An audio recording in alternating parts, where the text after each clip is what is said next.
Tuesday night. Let's get right into it with Ann Coulter. Of course, she's a syndicated columnist and best-selling author. Her latest book, Adios, America, which we are going to get into in just 1 minute. But first, we're going to talk about the Confederate flag and whether or not it is a symbol of hate. Ann, welcome. Thank you. I'm so happy to be here. Your maiden voyage. You could make it. And before we dive into the delicious and inviting pool that is you, what do you think of the Confederate flag? I mean, obviously, it has gone through many political evolutions since you first started talking about it, I'm guessing in the early aughts. But where do you stand now? Well, I'm glad the Democrats have come out foursquare against slavery. It's taken a while here. But if we're going to remedy the sadness of the Confederate side in the Civil War, I think we need to abolish the Democratic Party. Yeah, well, a lot of people... That's a much more hateful symbol. They were the ones who stood for it, and even after the North, i.e. the Republicans, won that war and finally got Democrats to give up slavery, Democrats continued to discriminate against black people for another 100 years. What, was it the 20s or 30s when African Americans finally went over to Thanks the to Democratic Republicans, side? and we were stopped discriminating 100 years later. No, it wasn't until about 100 years later. I mean, Nixon was still getting a good portion of the of the black vote. Yeah, it's because of the Clean Air Act. Yeah. I think that's well, I was thinking in reaction to this sick, horrible, evil act. Yeah. I mean, why don't we have to pass a global warming bill? Come on, it had nothing to do with the Confederate flag. He was also wearing a Gold's Gym T-shirt, and of course, it was a Democrat who was not a slaveholder or a segregationist. It was 100 years later who wanted the flag to go up on the South Carolina legislature on the 100th anniversary of the Civil War, beginning of the Civil War. Yeah. Contrary to every single show on MSNBC last night, which announced that they put up the Confederate flag because of their opposition to civil rights. And I mean, it happened at the same time. They did put it up over the State House in 1962, and certainly that was a year after that. First, Fritz Hollings put it up because I was wondering what happened. The war started in 61. That was when they made started it in Great 61. Cadillac. Okay, now I want to move on a little bit. I don't want to spend too long on this because I want to talk about your book. But first, I want to talk about you. Where are you from? Do you have Connecticut? Okay. Do you have a geographic? I guess. Do you have a horse in this race either way? Like, do you consider yourself a northerner? Oh, you mean the southern thing? Well, I'm a student of American history, so I'm appalled by, though I'd really like to like Nikki Haley, since she is a Republican. On the other hand, she is an immigrant and does not understand America's history. The flag we're talking about... You think immigrants can't understand the history? Well, she doesn't.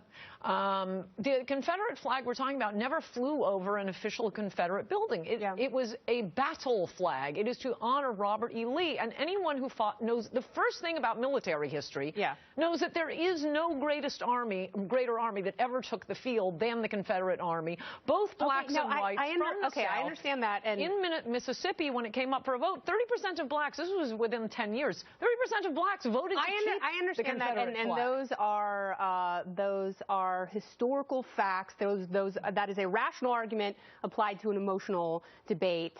And it's never going to take hold. But what I want to talk about in Ann's new book, Adios, America. See, look, woo!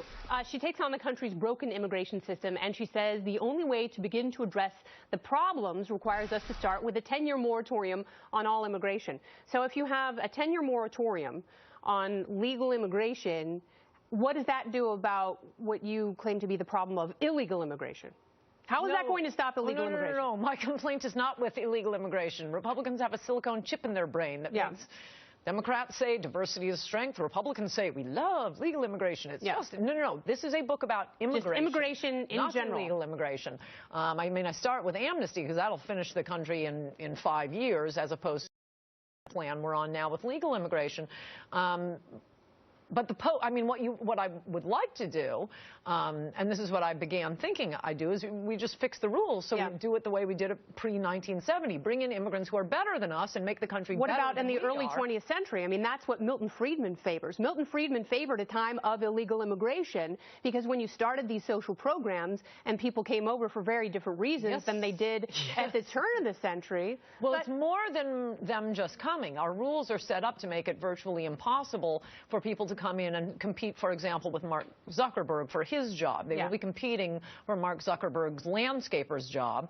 We're not getting. But there are people who say that's not the worst thing, because if you've got a landscaper, well, the landscapers think so. Well, not necessarily, because if you're working in a low-wage, low-skilled job for a short amount of time, creating capital, you know, you are A, adding to the economy, and B, bettering your life so you can go on to do No, you're not other adding things. to the economy. You are yes, adding you are. to the income. Immigrants are the grease of the wheel in the economy. Well, that's just cliche, but it's not. It doesn't mean anything. Study after study okay, we'll discuss how this works. If you have low-wage immigrants coming in, taking more from the government than they're paying in, that isn't helping the economy. What it's helping is the employer. It may help the low-wage immigrant. It's definitely hurting the people who would be competing for that job, including recent immigrants. Okay, so if you say that immigrants... It's definitely hurting people who pay taxes, which unfortunately is only half the country.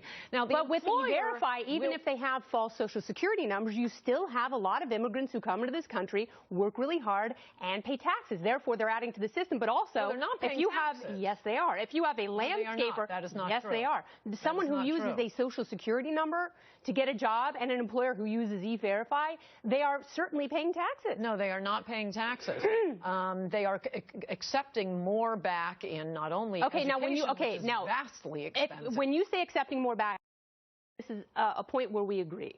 And I'm wondering if your view would change if you ended the entitlement state. So if people were that's not going to happen. End the law of gravity. Well, I mean, it's also not going to happen that people are going to stop coming here. I mean, those are both theoretical propositions. Well, sure, they stopped coming to Israel. Israel put a fence up and defended its country. Shabbat shalom. And so does Switzerland. In fact, but in California, if you had people who could not, as you say, take more from the government, which is a debatable claim, would you therefore be more in favor of open borders? Half of Americans don't pay taxes.